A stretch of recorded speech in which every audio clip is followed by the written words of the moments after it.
Good morning viewers, my self doctor Priyanka Saini. आज हम BEd second year के पेडागोजी और सोशल साइंस सब्जेक्ट के अंतर्गत सोशल साइंस सब्जेक्ट को हमारे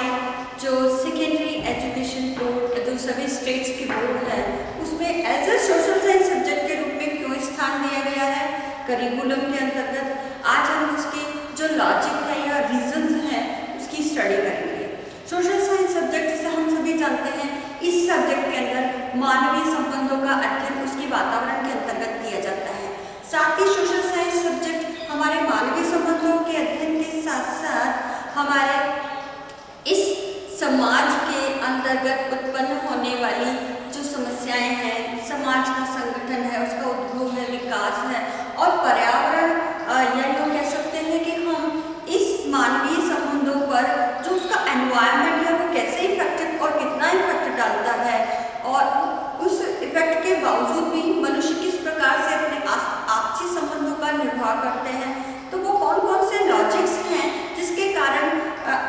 सेकेंडरी लेवल पर हम 10th क्लास तक सोशल साइंस सब्जेक्ट के अंतर्गत डिफरेंट सब्जेक्ट्स को पढ़ते हैं और इन सब्जेक्ट्स के माध्यम से हम बच्चों में कौन से वो वैल्यूज़, उनके जो सोशल वैल्यूज़ हैं, ह्यूमन वैल्यूज़ हैं और फर्दर एक अच्छा नागरिक होने के जो उत्तम गुण है वो उसमें विकसित कर सके। साथ ही सोशल साइंस सब्जेक्ट एक इंटीग्रेटेड सब्जेक्ट है और इंटीग्रेटेड सब्जेक्ट होने के नाते उसके अंतर्गत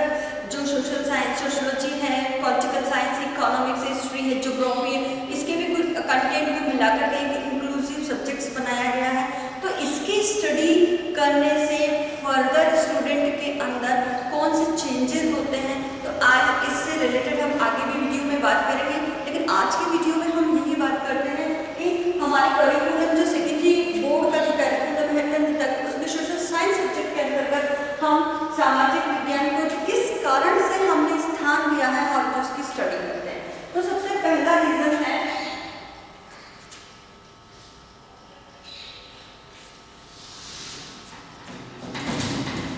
अधिगमकर्ता का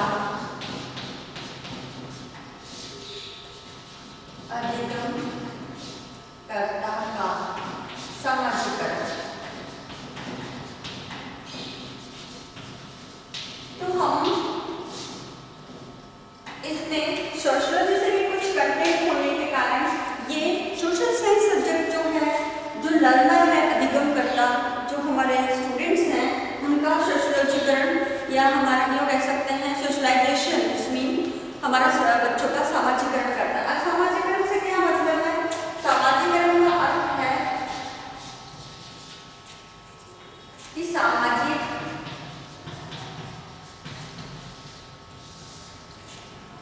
मानदंडों, मूल्यों, विश्वास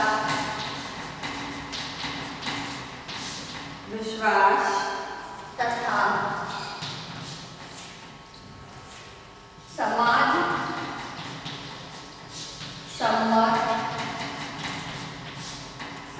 सम्मत व्यवहार को सीखने की प्रक्रिया। तो सामाजिकरण से मतलब है कि हमारे समाज के अंतर्गत जो हमारे मूल्य हैं, हमारे मानदंड हैं, हमारे विश्वास है और समाज सम्मत व्यवहार जिसे समाज स्वीकृत करता है, उस व्यवहार को सीखने की प्रक्रिया ही क्या कहलाती है? हमारा सामाजिकरण।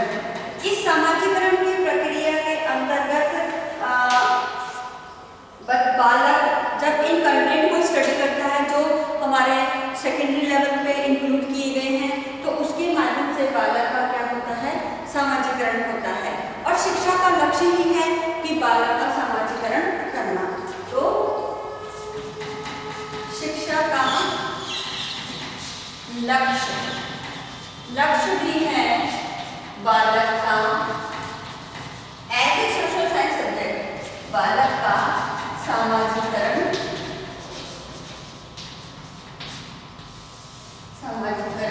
करना। तो इस प्रकार अपने इस उद्देश्य की प्राप्ति के लिए सोशल साइंस सब्जेक्ट को क्या है, जो सेकेंडरी एजुकेशन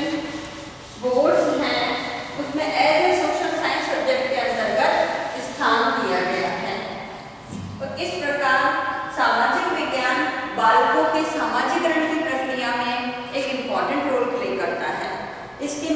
विषय में हेमिंग ने एक परिभाषा भी दी है। हेमिंग महोदय ने हेमिंग के अनुसार इन्होंने कहा है कि सामाजिक पर्यावरण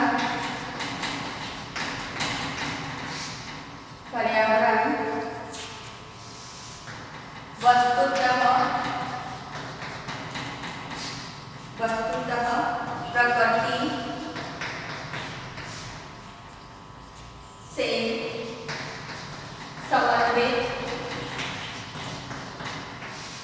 समन्वित तथा समन्वयी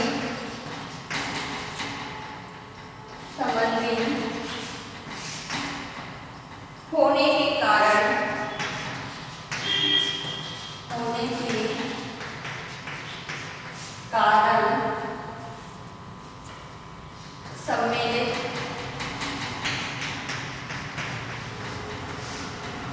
सम्मिलित रूप से आत्म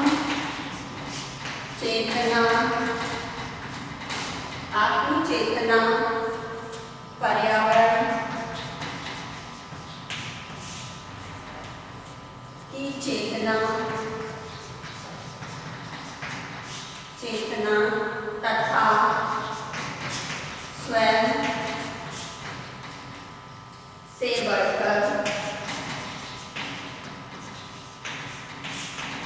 से बढ़कर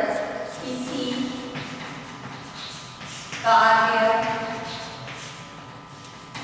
कार्य में सहभागी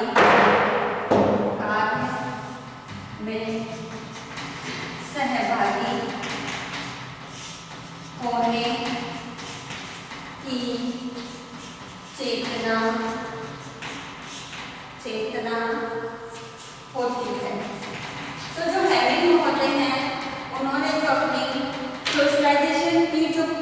डेफिनेशन है कि अधिगमकर्ता का सामाजिकरण होता है, उसके बारे में कहा है कि हमारा जो सामाजिक पर्यावरण है, वस्तुतः हमारा जो सराउंडिंग नेचर है, ये नेचर क्या है, अपने आप में इंक्लूसिव है, समन्वयी है,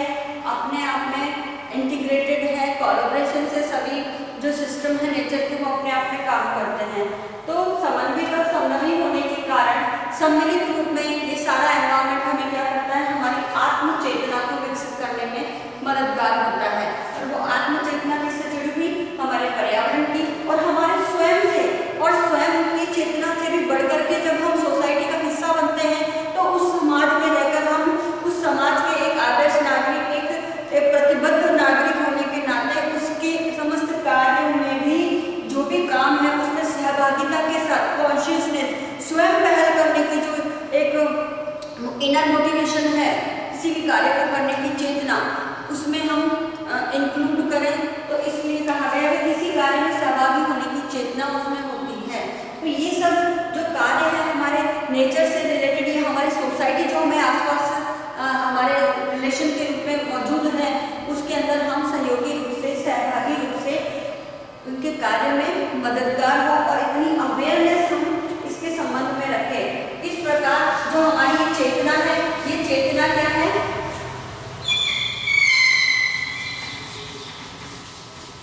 अब जो सोसाइटी में कार्य करने की चेतना है, ये हमारे ये जो चेतना की डेफिनेशन है, ये चेतना की क्या है, हमारे जो स्टूडेंट हैं या हमारे सोसाइटी के नागरिक हैं, व्यक्ति हैं, उनकी सामाजिकरण की प्रक्रिया में इम्पोर्टेंट रोल प्ले करती है। तो ये चेतना ही क्या है, सामाजिक प्रक्रिया की या सामाजिकरण की द्योतक है।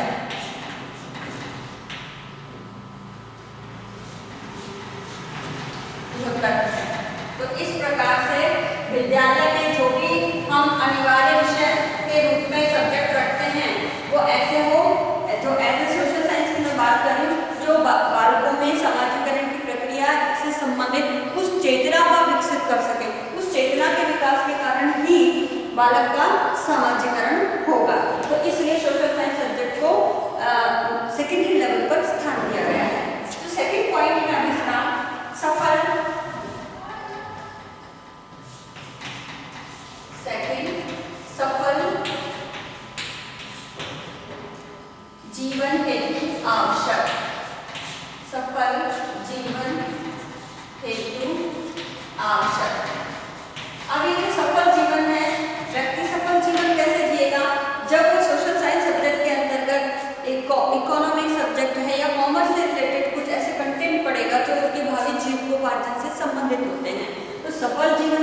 इम्पोर्टेंट रोल होता है जीविकोपार्जन का, क्योंकि जब तक अर्निंग नहीं है तब तक व्यक्ति क्या है, एक सफल जीवन नहीं जी सकता। और सोशल साइंस सब्जेक्ट में व्यवसाय से संबंधित भावी जीवन में जो भी उसे व्यवसाय अपनाना है उसकी जानकारी सोशल साइंस सब्जेक्ट से ही उसको मिलती है, चाहे वो हम इकोनॉमिक्स के संदर्भ में पढ़ रहे हैं या कॉमर्स के संबंध में। तो सामाजिक विज्ञान विषय में एक इंटीग्रेटेड सब्जेक्ट होने के कारण इकोनॉमिक्स के तहत ये सब जानकारी हमको मिलती है। साथ ही जीविकोपार्जन के लिए ही क्या है, कुछ समय पश्चात 10वीं क्लास या 8वीं क्लास के पश्चात ही बालक पढ़ाई करना छोड़ देते हैं और जीविकोपार्जन संबंधी प्रॉपर गाइडेंस उस वक्त नहीं मिल पाती, क्योंकि 6वीं से लेकर 10वीं या 12वीं तक में बच्चा अगर पढ़ता है तभी उसे समस्त व्यवसाय जो कौन कौन से हैं इस सोशल साइंस सब्जेक्ट से रिलेटेड या इसको पढ़ने के बाद वो कौन सा अपना बेटर एक ऑप्शन चुन सकता है जीविकोपार्जन के लिए, वो समस्त जानकारी इनको मिलती है। तो एक प्रकार से कह सकते हैं कि सफल जीवन जीने के लिए एक व्यावहारिक ज्ञान उन्हें प्रदान किया जाता है और इस ज्ञान के कारण ही सोशल साइंस सब्जेक्ट का एक इम्पॉर्टेंट रोल हो जाता है कि वह फर्दर नागरिक ऐसे तैयार करता है जो स्वयं अपने सेल्फ फाइनेंस से या सेल्फ एफर्ट से अपने ज्ञान के आधार पर अपने जीविकोपार्जन को कर सके। तो इस संबंध में जो अमीचंद है, अमीचंद जैन के अंदर में एक डेफिनेशन दी है।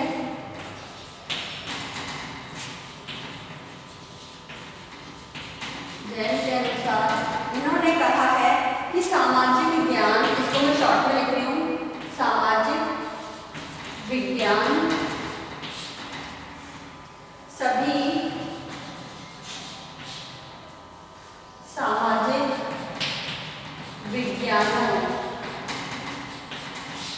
सामाजिक विज्ञानों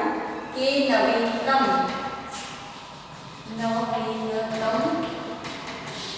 एवं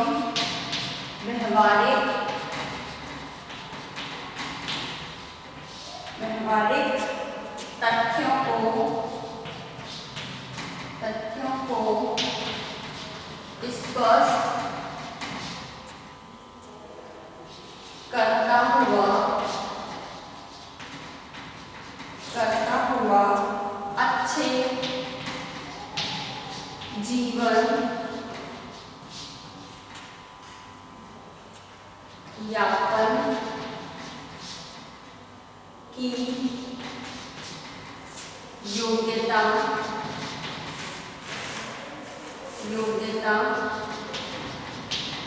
उत्पन्न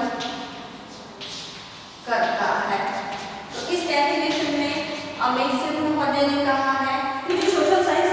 सब्जेक्ट है वो सभी सामाजिक विज्ञानों का इंटीग्रेटेड सब्जेक्ट होने के कारण सभी सामाजिक विज्ञानों की नवीनतम और व्यवहारिक जानकारी बालकों को जो माध्यमिक स्तर पर होता है उसे प्रदान करता है, ताकि उनके व्यवहारिक और नवीनतम तथ्य को वह समझ सके और उस ज्ञान के आधार पर अच्छे जीवन यापन की परिस्थितियां उनके लिए एक जो समाज में उपलब्ध है उनको वो सिलेक्ट करके अपने जीविकोपार्जन में एक सफल जीवन जी सके। तो इस प्रकार social science subject as a secondary level पर इसलिए भी अनिवार्य विषय के रूप में चुना गया है। थर्ड पॉइंट आता है इसके अंतर्गत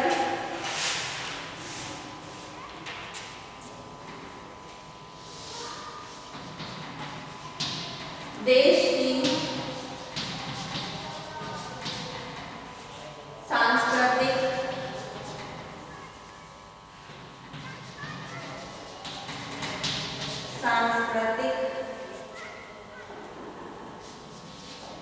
धरोहर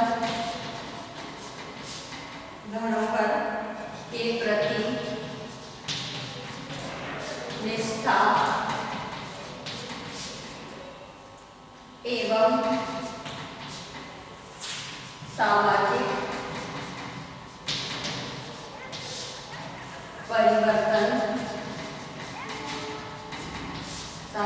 परिवर्तन हेतु प्रेरणा विकसित करना।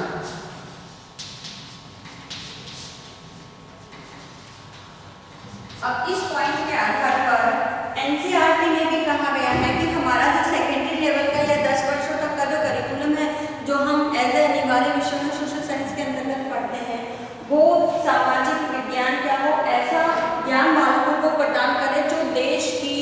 अपनी या भारतीय संस्कृति की जो धरोहर है, विरासत है, उसकी जानकारी उन्हें प्राप्त हो, ताकि उनके प्रति भी वो निष्ठा का भाव उत्पन्न हो सके। साथ ही उन्होंने कहा है कि ये जो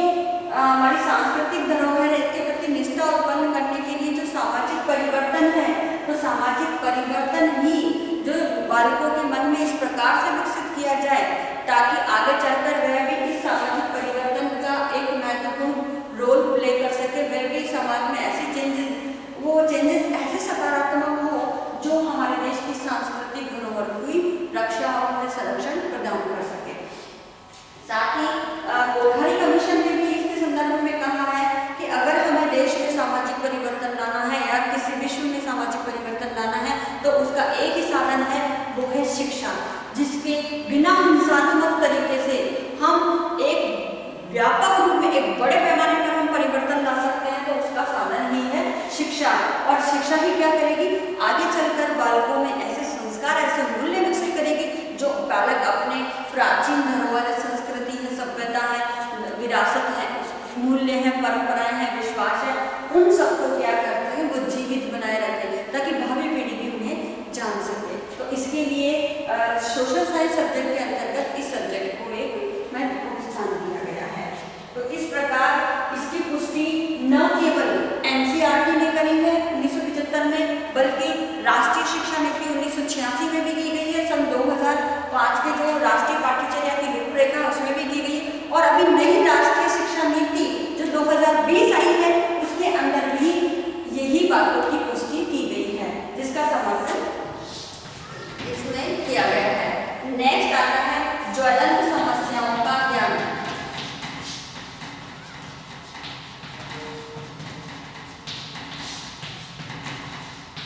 अब आप सभी जानते हैं आज हम इस कोरोना महामारी से सभी गुजर रहे हैं और इसकी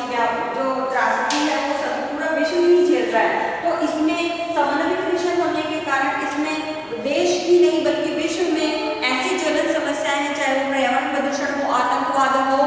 या सैनिकवाद हो या आर्थिक रूप से जो देश हैं और दूसरों पर दबाव डाल करके उनका शोषण, चाहे वो आर्थिक रूप से हो या सामाजिक रूप से हो, आज भी कर रहे हैं। तो उपनिवेशवाद, चाहे वो हम पहले सोशल रूप में उपनिवेशवाद था और आज के समय में वो आर्थिक रूप में उपनिवेशवाद है, दूसरों को अपने सस्ते प्रोडक्ट बेचना, जैसे चाइना एक एग्जाम्पल है। तो ऐसे जो समस्याएं आ रही, चाहे गरीबी है, अशिक्षा है, भूखमरी है, तो ये सभी समस्याएं ज्वलंत समस्याएं हैं, इनकी जानकारी सोशल साइंस सब्जेक्ट के माध्यम से ही हम दे सकते हैं बालकों को। और सोशल साइंस सब्जेक्ट ही ऐसा है जो सेकेंडरी लेवल पर बालकों के लिए एक बुनियाद, एक नींव तैयार करता है ताकि बालक इन समस्याओं से अवगत हो सके। तो इस कारण भी और इनकी समस्याओं के बारे में गहराई से जान सके। और इसके साथ ही आपातकालीन स्थिति है, और जैसे अभी कोरोना आया या आपदा प्रबंधन है, बाढ़ है, अकाल है, तो ये कुछ ऐसी समस्याएं आ रही हैं, तो इनके लिए भी बालक पहले से ही अवेयर हो सके। तो इसकी जानकारी हम सोशल साइंस सब्जेक्ट के माध्यम से ही बालकों को दे सकते हैं। अब लास्ट आता है विश्व में शांति और सद्भावना स्थापन करने के लिए। तो इसका पॉइंट मैं यहाँ लिख रही हूँ कि विश्व शांति, दैट इज मोस्ट इम्पोर्टेंट, विश्व शांति एवं सद्भावना का विकास, सद्भावना का विकास। तो विश्व शांति और सद्भावना के विकास के लिए आज ये जो ज्वलंत समस्याएं हैं, चाहे वो हम आतंकवाद की अगर लेते हैं या परमाणुवाद की लेते हैं, तो ये ज्वलंत समस्याएं सीधी जुड़ी हुई है हमारे देश की नहीं बल्कि विश्व की, विश्व शांति से और देश की या विश्व की सद्भावना से जुड़ी हुई है। तो इस प्रकार आज 2 विश्व युद्धों से हमारा पूरा जो विश्व है वो गुजर चुका है, प्रथम विश्व युद्ध और द्वितीय विश्व युद्ध। तो इन दोनों की त्रासदी से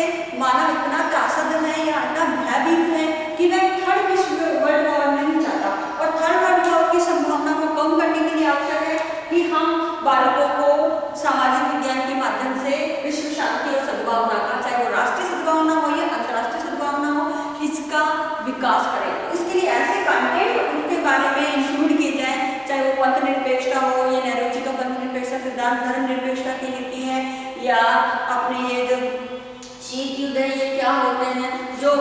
पूरे वैश्विक अर्थव्यवस्था को या राष्ट्रीय जो वैश्विक राष्ट्रीय अर्थव्यवस्था है सभी देशों की, उसको अफेक्ट करते हैं, ताकि आगे चल करके हम थर्ड वर्ल्ड वॉर की जो त्रासदी है उसको रोक सकें। साथ ही जो भी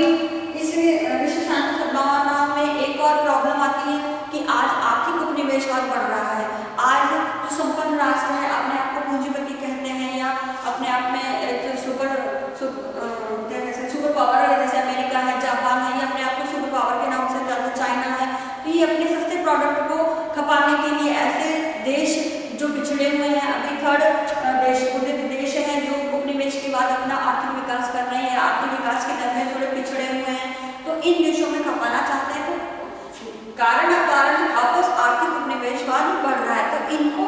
रोकने के लिए या इनका जो परिणाम है वो क्या होगा, उससे भावी पीढ़ी जो हमारी क्लासों में पढ़ रही है वो पहले से ही तैयार हो सके, ताकि उनके अंदर भी इन समस्याओं के समाधान की क्षमता का विकास हो, क्योंकि आगे चलकर यही व्यक्ति न केवल एक राजनेता बनते हैं,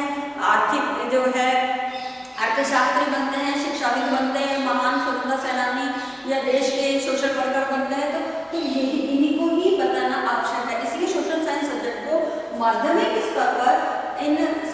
पढ़ाना आवश्यक है, क्योंकि इनमें इस तरह की नॉलेज बालकों को दी जाती है। तो ये सारे रीजंस हैं जिसके कारण हम सोशल साइंस सब्जेक्ट को सेकेंडरी लेवल पर अपने करिकुलम में स्थान देते हैं। तो इन सभी की जानकारी भावी पीढ़ी को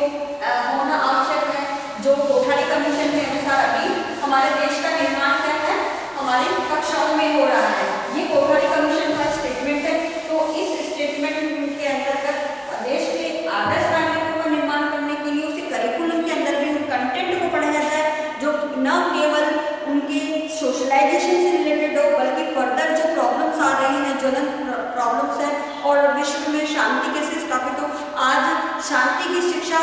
को एक इम्पोर्टेंट पार्ट देते हुए आज सभी करिकुलम में इसे जोड़ दिया गया है। आतंकवाद पहले से जुड़ा हुआ, आधुनिकीकरण, पाश्चात्य संस्कृति का प्रभाव, पंथ निरपेक्षता, गुट निरपेक्षता, मानवाधिकार, ये सारे ऐसे इम्पोर्टेंट चैप्टर है जो सोशल साइंस सब्जेक्ट के अंतर्गत ही हम बालकों को पढ़ा करके हम हमारे देश की नहीं बल्कि विश्व की व्यवस्था के बारे में जानकारी प्रदान करके उन्हें आगे ऐसा एक नागरिक तैयार करते हैं ताकि वो फर्दर इस प्रकार की सिचुएशन को फेस कर सके, साथ ही एक अच्छा नागरिक भी बन सके जो न केवल राष्ट्र के विकास में बल्कि विश्व के वैश्विक शांति स्थापित करने के लिए और अंतर्राष्ट्रीय सद्भावना विकास करने के लिए भी अपना रोल प्ले कर सके। तो नाउ आज का जो असाइनमेंट है आपका, ये असाइनमेंट इस प्रकार से है। इसके अंदर एक क्वेश्चन आपको दिया जाता है कि पाठ्यक्रम में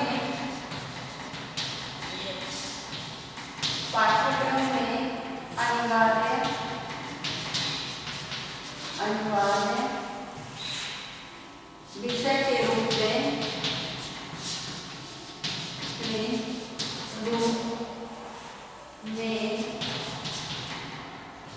सामाजिक विज्ञान को क्यों स्थान दिया जाना